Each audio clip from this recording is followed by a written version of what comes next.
nós vamos apresentar um outro conceito, que é o conceito de potencial elétrico.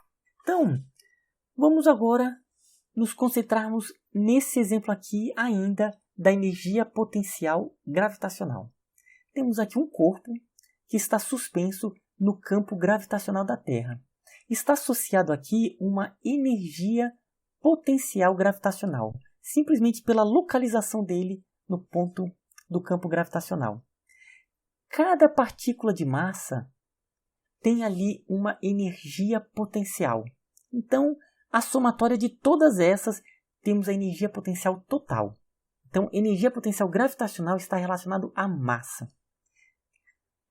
E nessa situação, supondo que aqui o centro de massa está na mesma altura nesses dois objetos. Aqui temos menos massa, menos partículas. Se temos menos partículas, menos massa, vamos ter o quê? Associado menos energia potencial. Cada massa tem a sua energia potencial, no total vai ter o quê? Menos energia potencial gravitacional. Simplesmente porque tem menos massa. Se diminuirmos mais ainda, vamos ter menos energia potencial ainda, supondo que o centro de massa aqui dos três está na mesma altura. Então, o que daqui nós concluímos? Que, mesmo que o centro de massa esteja na mesma posição, a energia potencial depende da quantidade de massa. Quanto mais massa, mais energia potencial. Quanto menos massa, menos energia potencial. Então, vamos encontrar um outro conceito que vai ser importante. Vamos pegar essa energia potencial e encontrarmos essa energia potencial em função da massa. Ou seja, esse valor vamos dividir pela quantidade de massa. Aqui, vamos pegar a energia potencial gravitacional e dividirmos pela massa. Ou seja, vamos ter um valor nessa posição que nós vamos chamar de potencial gravitacional, que é a quantidade de energia potencial por unidade de massa. Então, aqui estamos conceituando como energia potencial. Para que ele serve? Pelo seguinte, perceba que o potencial gravitacional está relacionado à posição. Então, em uma determinada posição, por exemplo, vamos pegar aqui uma posição. Nessa posição aqui, ele tem um potencial gravitacional. Então, se eu multiplicar pela massa, nós obteremos a energia potencial que o corpo vai ter. E nessa posição aqui? Então, aqui também tem um potencial gravitacional. Dependendo do valor da massa, vamos ter energia potencial. Percebe, então, que o potencial gravitacional está simplesmente relacionado à posição no campo gravitacional, indica a quantidade de energia por unidade de massa. Então, agora, vamos ampliar esse conceito para o caso do potencial elétrico. Então, no potencial elétrico, é a mesma ideia. Por exemplo, aqui temos uma carga negativa e um corpo que está carregado positivamente. Então, esse corpo ele está localizado no campo elétrico dessa carga negativa. Então, ou seja, está associado a ele uma energia potencial. Cada carga desse corpo tem uma energia potencial elétrica.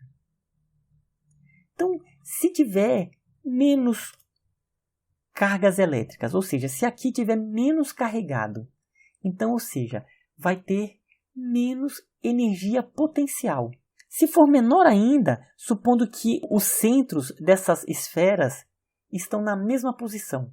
Então, aqui vai ter menos energia potencial elétrica. Por quê? Porque tem menos carga.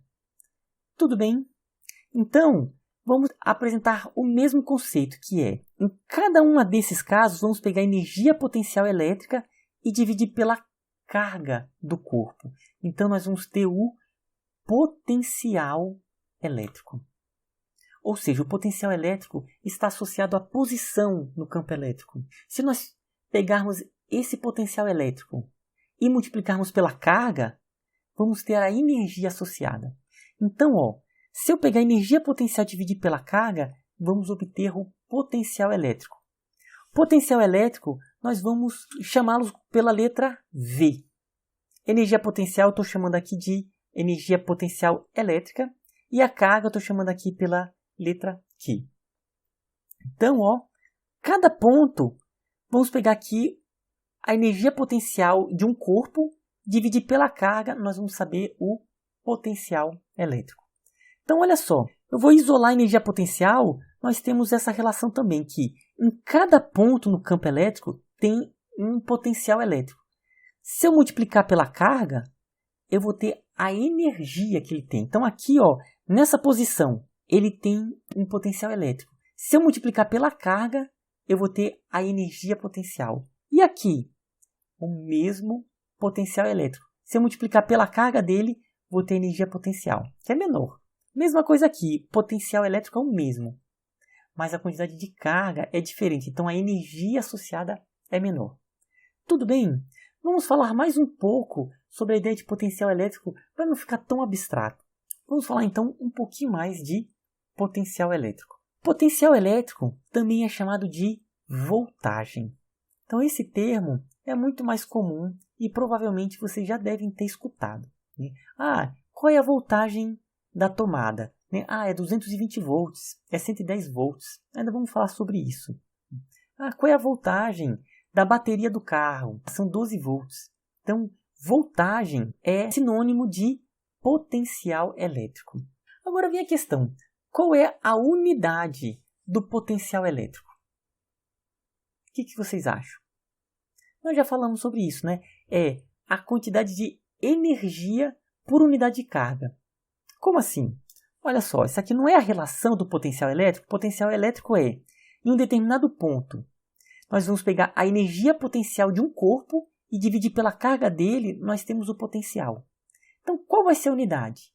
Energia é dada em qual unidade? É dada em joules. E a carga é dada em qual unidade? Exatamente, ela é dada em coulombs. Então, a unidade de voltagem é joules por coulomb. Então, daqui, a unidade de voltagem é joules por coulomb. É a quantidade de energia por unidade de carga. Porém, é tão utilizada a voltagem que no sistema internacional existe uma unidade própria para a voltagem, que é o volt. Então, aqui, volt. Então, volt é a unidade de voltagem, é a unidade de potencial elétrico.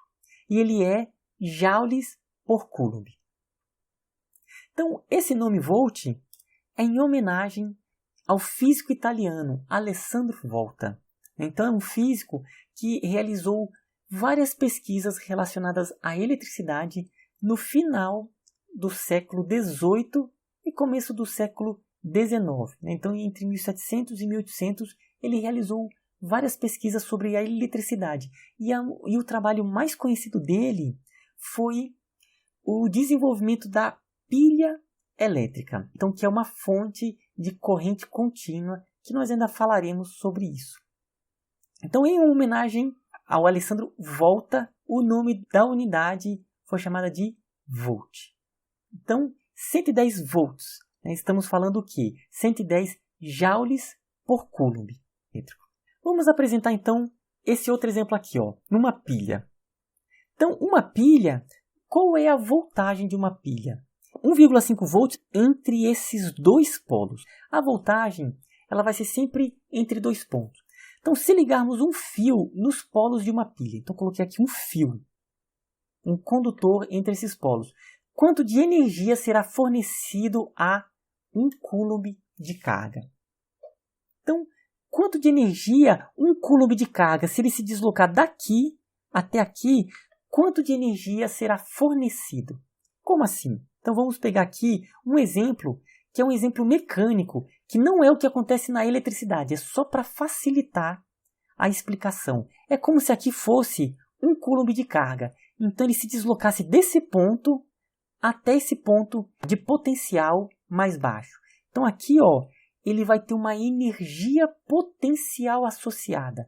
Então, no momento que ele se deslocar daqui até aqui, ele vai liberar essa energia potencial para conseguir chegar nessa outra posição no campo elétrico, né? Então, para ele se deslocar daqui para cá, ele vai ter que liberar essa energia que ele tem aqui.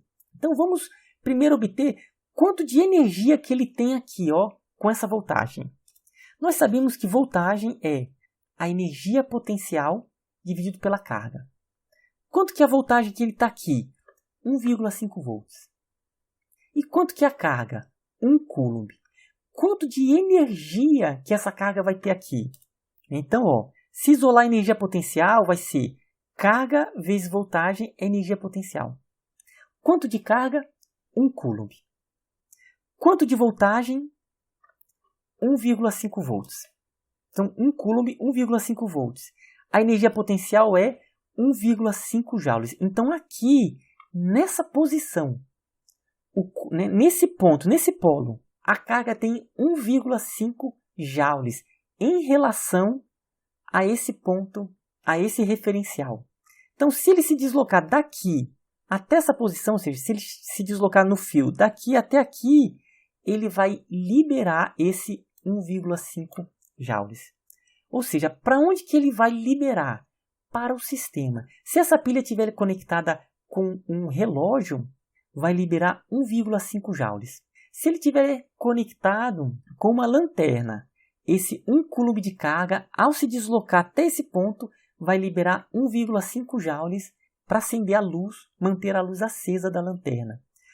Se for só o fio, essa energia vai ser liberada no fio e vai ser transformada em calor. Ainda, então aqui ó, será fornecido 1,5 joules de energia, né, ao se deslocar de um terminal para outro. Ainda sobre voltagem, vamos então colocar aqui só alguns exemplos. Por exemplo, essa bateria, entre os seus polos, há 9 volts. Então seria uma diferença de potencial, uma DDP. Essa pilha, então uma pilha costuma ter 1,5 ou pilhas recarregáveis, esse valor pode ser um pouco menor. Essa pilha aqui, por exemplo, ela está com 3,7 volts. Essa bateria está com 3 volts. Bateria de carro são 12 volts, ou seja, entre os seus polos tem uma diferença de 12 volts. E uma tomada costuma ser ou 110 volts ou 220 volts. Isso aqui é o peixe-poraquê, peixe elétrico. Então, ele pode gerar 1.500 volts. Tudo bem? Então, até a próxima.